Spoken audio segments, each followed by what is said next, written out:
Hundreds descended upon the South Carolina Statehouse here in the capital city today to protest the Trump administration and also Elon Musk's role in the federal government.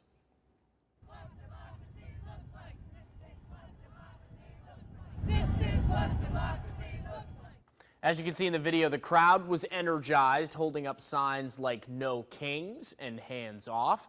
Protest here in Columbia, part of a nationwide effort that spilled into cities across the country today. The biggest day yet of demonstrations against Trump. Protesters here expressed frustration about the threats to the Department of Education, firing of federal workers, deportation of immigrants, and new tariffs.